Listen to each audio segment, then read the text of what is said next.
What's going on YouTube? It's Paradox back with another video, and forgive me if I ramble on here.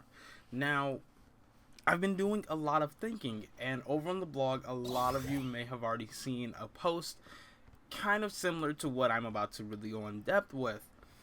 So there's been a lot of talk since the 8th generation started, kind of like the middle of the 7th towards the end of the 7th generation, about the death of console gaming.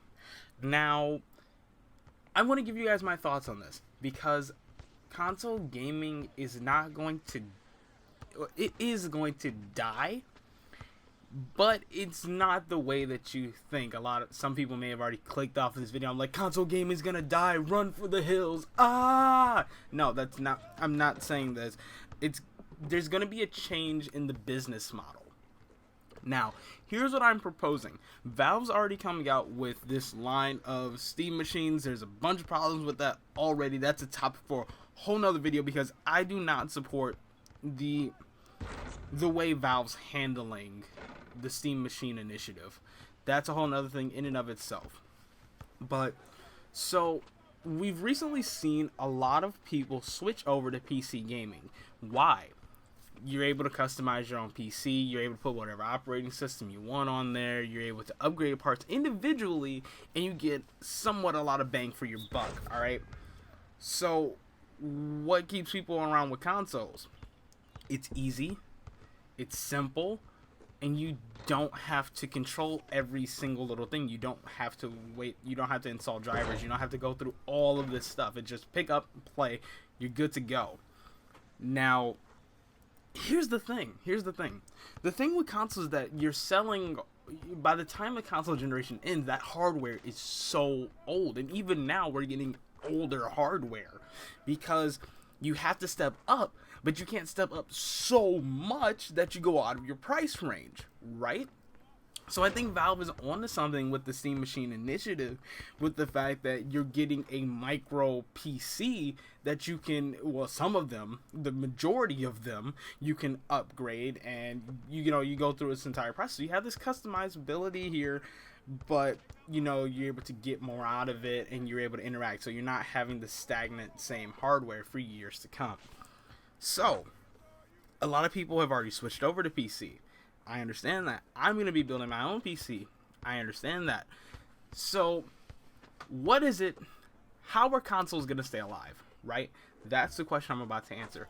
Consoles are going to stay alive because, well, if they want to stay alive, Sony, Microsoft, and Nintendo will have to adapt their business structure, adapt their practices to meet kind of what Valve's doing with the Steam Machine initiative. And here's where I give them credit, because as I already said, right now you're selling outdated hardware, right?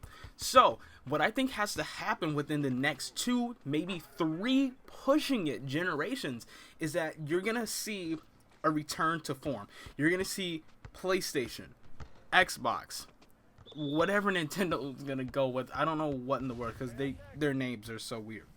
But here's what's going to have to be.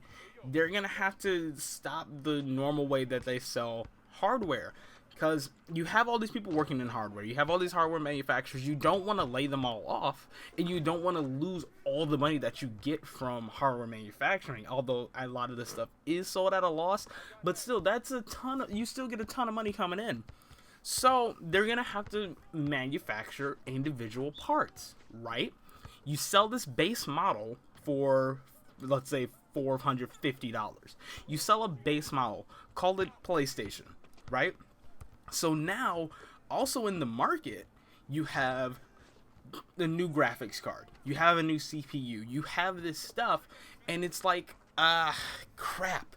There's a phone like this, there's a new PC like this, where it doesn't take all the crazy knowledge in order to install this stuff. It's like a plug-in. I know you guys have seen this sort of quote-unquote brick phone where you just plug in the different bricks. If you want more power, if you don't want Wi-Fi, you take off the Wi-Fi brick, kind of like that. And there's a new PC like that. I forgot the name of I really forgot the name of it. I should have looked this up before I started this.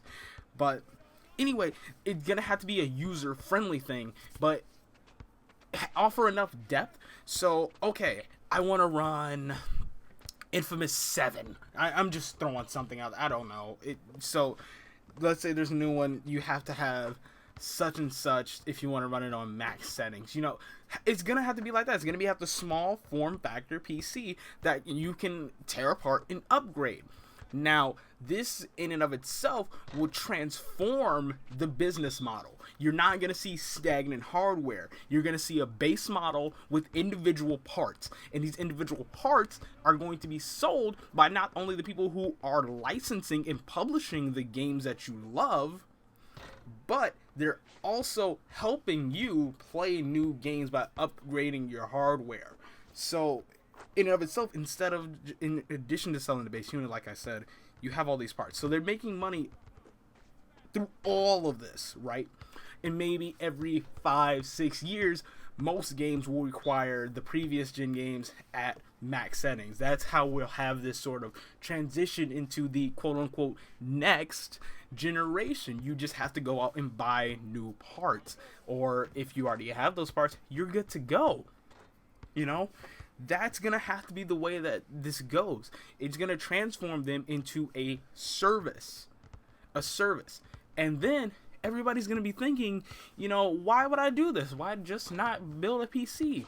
Because there's going to be more services. You're going to have to, the business model is going to have to sort of go like a platform where, okay, you are familiar with this brand, this affiliation.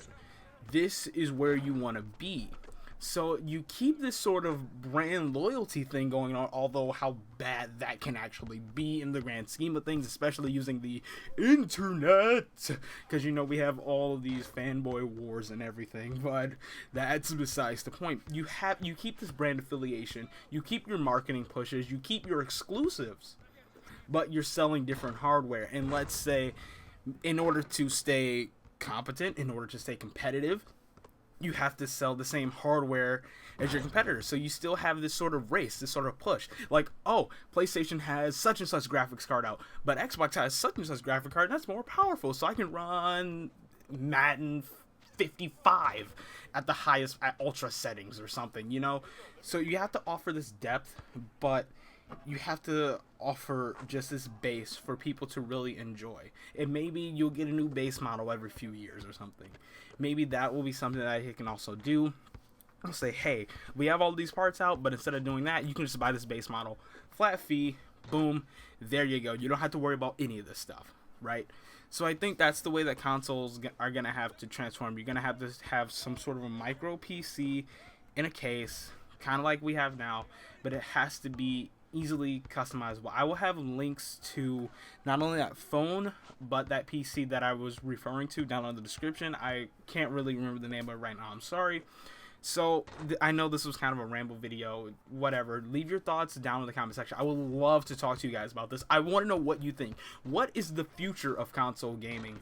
Leave your thoughts down in the description. Links to all the social media stuff will be down in the description. Make sure you check out my blog. Please, link is down in the description as well.